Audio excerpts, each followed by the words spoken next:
Hayır abi. Allah Allah. Abi yine aşağı seni bekliyor. Ya bu kadar adam seni bekliyor. Ayıp değil mi ya? Sen millete Verir misin? Neyse benim in aşağı. başıma, bu milleti benim başıma mı çekiyorsun? Yok yok. Kaplan. Tamam in aşağı. Ha gel. Hangi yere baktın? Sen in lan. Hemen in. Tamam. Kaptan sağ olsun. Ha. Kaptan. Sana işin mi? Biz İçişleri Bakanlığı desteğiyle yaklaşık 8 aydır bir proje yürütmekteyiz.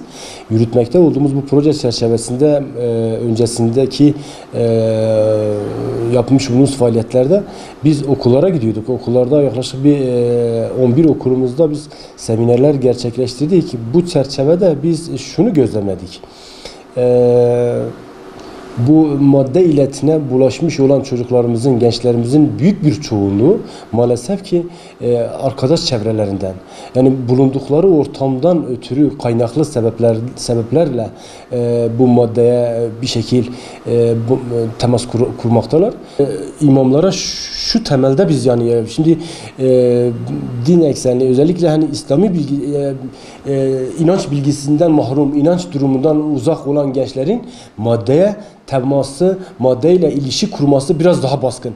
Eğer biz gençlerimizi biraz daha camilere, biraz daha Kur'an kurslarına kazandırabilirsek, bunların dini bilgileri, üst inanç bilgileri biraz daha bunlara kazandırılabilirse şayet, mutlak surette hiçbir şekilde o illete ve o illetin zararlarıyla temas kurmaları söz konusu olmayacaktır. Bu anlamda biz imamlarımıza şunu özellikle istirham ettik. Dedi ki insanlarımıza en güzel şekilde ulaşabilen sizlersiniz. Sizler ancak bu insanları kazanabilme, camilerimize getirtebilme, Kur'an kurslarımıza getirtebilme, İslami dinimiz hakkında bilgi edinebilmelerini sağlayabilme imkanına sahipsiniz. Yani sadece öyle hani 5 vakit namaz kılmakla bazı şeylerin insanlarımızı kazanabilme durumu söz konusu olmayabilir. Aile toplantıları, ailelerin çağrılması, ebeveynlerin özellikle gençlerin mutlak suretle camiyle ilişkilendirilmesi, Kur'an kurslarına yönlendirilebilmesi elzemdir. Gençlik üzerindeki çalışmalarımızın daha yoğun olması lazım. Çünkü geleceğimizin teminatı onlardır. Özellikle küçük yaşlara kadar, 4-5 yaşlar, 10 yaşlara kadar bu hastalığın yayılması insanlar için yüz kızartıcıdır, büyük bir ayıptır, bir noksanlıktır. Buradaki noksanlıkları şöyle sıralayabiliriz. Büyükler olarak bu duruma düşen gençlerimize el atmıyoruz. Örneğin camiye gittiğimizde sabah namazında caminin hemen avlusunda veya ayakkabılığın orada bir iki tane şu uyuşturucu müptelasına maruz kalan gençleri gördüğümüzde biz ne yapıyoruz? Onları gittikçe o bataklığa itiyoruz. Neyle? Hal hareketlerimizle. Ya onlara hakaret ediyoruz, ya küfür kelimeler kullanıyoruz veya dışlıyoruz, kovuyoruz. Halbuki bu çare değildir. Onlar o durumdayken onların kolundan tutup o batıklıktan kurtarmak lazım. Bizim en büyük eksikliğimiz, biz maddi olarak destekte bulunmuyoruz. Söyleriz, söylemlerimiz çok. İşte böyledir, şöyledir ama maddiyata gelince elimizi cebimize atıp da onlar için hiçbir fedakarlıkta bulunmuyoruz. Biz onları kazanmaya sahibiz. Yani şansımız çok büyük. Ama maalesef biz bunu kullanmıyoruz.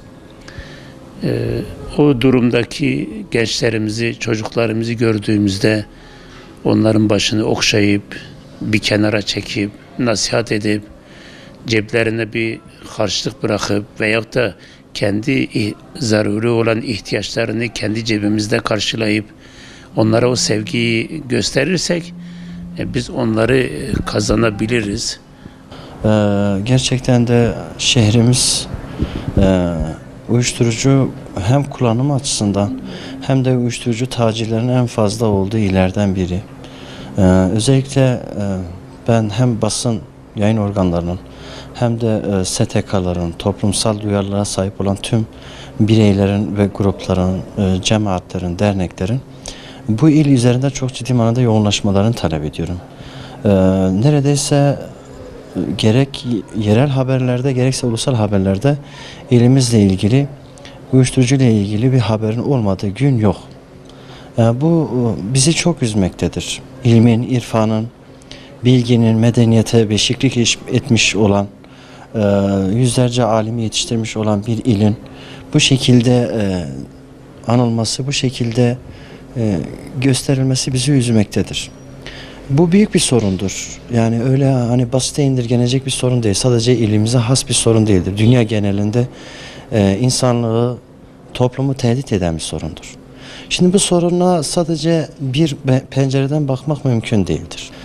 Camilerin çocuklara açılması, cami müştemilatlarının çocukların eğitimi için uygun hale getirilmesi ve gerçekten de cami vasıtasıyla, din adamları vasıtasıyla bu çocukların topluma kazandırılması. Bu bir proje olarak da sunulabilecek güzel bir projedir. Bunlar işte polis merkezlerine götürüp ifadeleri alındı, ya mahkemelere sevk edildi ya da toplumda tecrit edildiler.